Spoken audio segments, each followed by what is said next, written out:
same space where maybe you have vision, but then you have a system that is bottlenecking the full realization of that vision, then listen, we are here. We are here to offer what level of help and support that we could provide so that you could come into the best version of yourself, and the purpose that God has placed within your charge could be fully accomplished and fully realized. Nothing that we do here is intended to scratch an itch that we personally possess. None of us carry any grand desire to become a mighty apostle over a whole bunch of work that you are engaged in.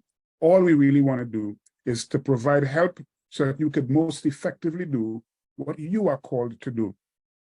And so we'll circle back around to this, because I like the way in which Gladstone presented all of that, because it is a real need. And every now and again, we could jump on platforms like these and we could broadcast a word that's very, very, very important. But behind the scenes, some of you want to say yes to what we are saying, but the systems that you are in basically is a scandalon to what you want to pursue. It makes you stumble along the way. So at the end of the day, you have to make some really hard decisions, and we can help you with that as well, because we know very well that the jump from where you are inside of a church-centric matrix into the broad vistas of the kingdom, it is not as easy as some of us may talk about it, because what we are describing, some of us have gone through the harsh, brutal blood sport of religion. We've gone through that, and we came out at the other end with some degrees of experience as well as some degree of revelation and know-how.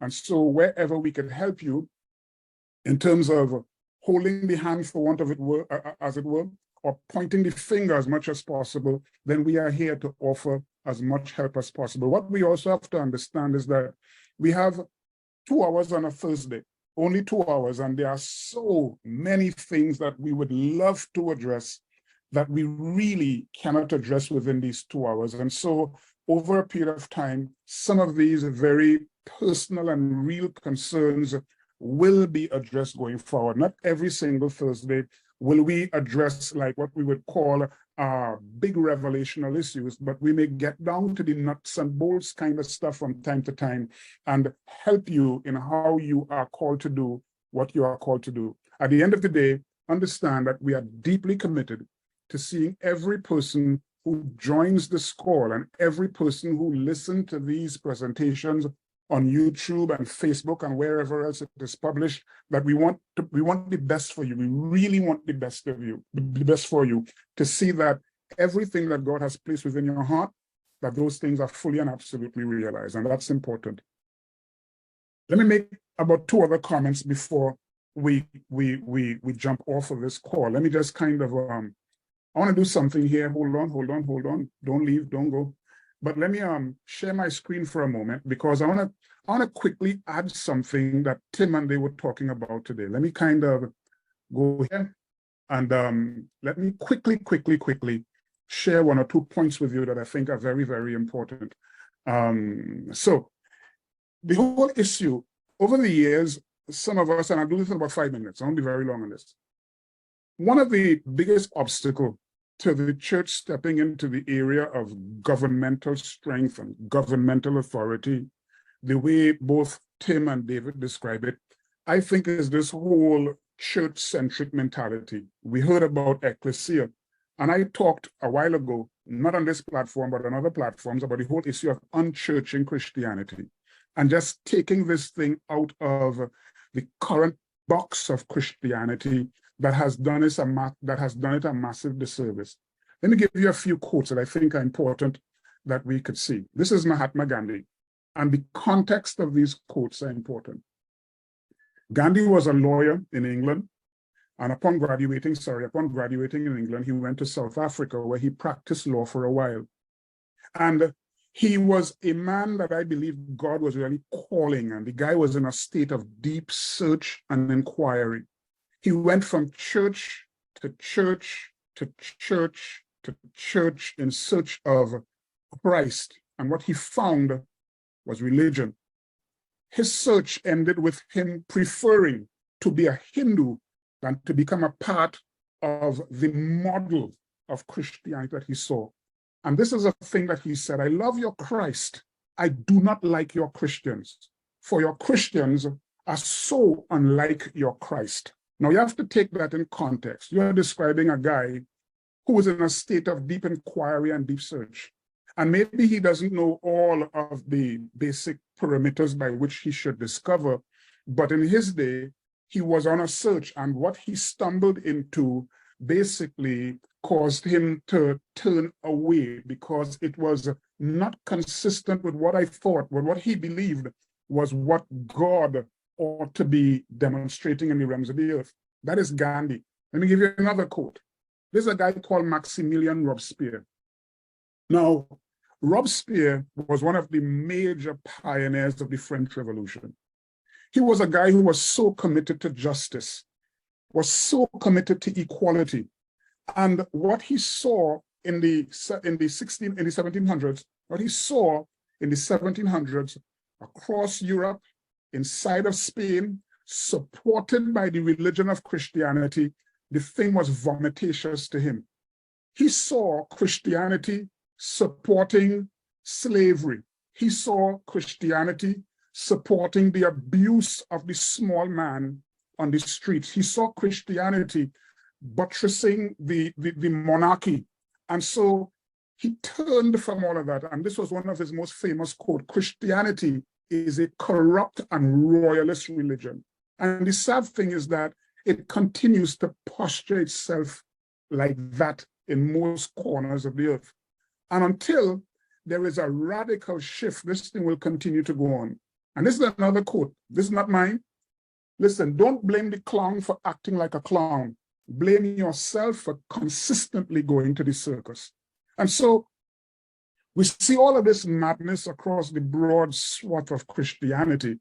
And few of us are willing to make the radical decisions. I am convinced that I am really convinced a large cross-section of the church really are not committed to advancing the purpose of God. Because we might criticize, we might point a finger, we might walk away with dissatisfaction. And I promise you, if we open up this line, every single one of you could voice your concern. But while you voice your concern, how much are you prepared to do in order to change the system, to course correct the current madness? Don't blame the clown for acting like a clown. Blame yourself for consistently going to the circus. And what that basically means is that it's as though you are going to the circus expecting some level of profundity. And every time you walk away with dissatisfaction because profundity is not there, you say, what a circus. The truth is, you can't go to a circus in search of profundity. Don't blame the clown for acting like a clown.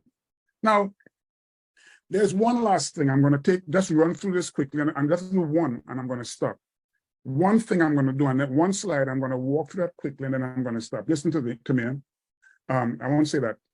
Now, in order for us to shift the church from the church to ecclesia, that jump is critically important.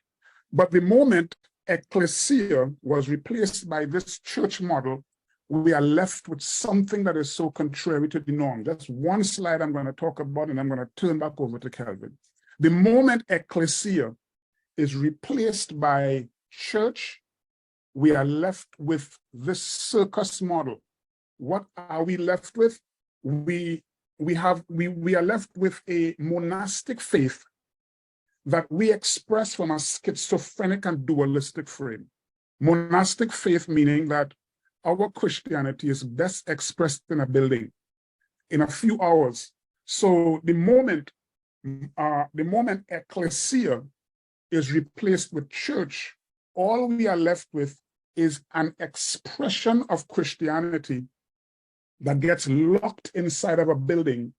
And with that building-driven kind of faith, we create a dualistic kind of Christianity where we have Christians on a Sunday morning and you're doing the things of God on a Sunday, and we go into our secular world on a Monday. And we create this big divide because because ecclesia does not exist inside of this dualistic schizophrenic frame, neither does ecclesia express itself out of a monastic frame. We develop a monastic faith that we express from a very schizophrenic and dualistic frame. Secondly, the moment ecclesia is replaced with church and Christianity as we know it, execution of responsibility becomes secondary to maintaining the weekly hamster wheeling. That we seldom are convinced and concerned about taking the purpose of God to where the rubber hits the road. What we have to do, we have to maintain our weekly hamster wheeling, because the weekly hamster wheeling is what pays our bills. The weekly hamster wheeling is what gives us a sense of importance. The weekly hamster wheeling is what allows the choirs and all of the other semantics associated with church to continue rolling forward. Listen, execution is secondary inside of a church environment. What we have to do is to maintain the weekly hamster wheel. Listen, when we replace ecclesia with church, we become loud on membership, but silent on citizenship. We are more concerned about our pews that are filled with people and monies inside of our offering baskets. That is what concerns the average pastor. Hence, I say again, I am seriously convinced that most of those who are inside the corridors of the faith are really not concerned about advancing the purpose of God, or their definition of the purpose of God is somewhat skewed, because inside of that church-driven world, we are loud on membership, very silent on citizenship. And this church-centric obsession leaves us with a denatured entity. Now, that's a nice word for us to capture, denatured. What do I mean by denatured? Denatured is a word that basically means what's left after its natural qualities are removed. What is left after its natural qualities are removed? And so what we have is this denatured entity running around the earth, pretending to be the avatar of the kingdom, when the truth is all of its natural God-ordained ecclesia Christocentric characteristics are removed, and we are left with this system that's been handed to us by Constantine, not Christ. And so the conversation today really begs us to go back and listen to what Tim has said, go back and listen to what David has said, and maybe populate our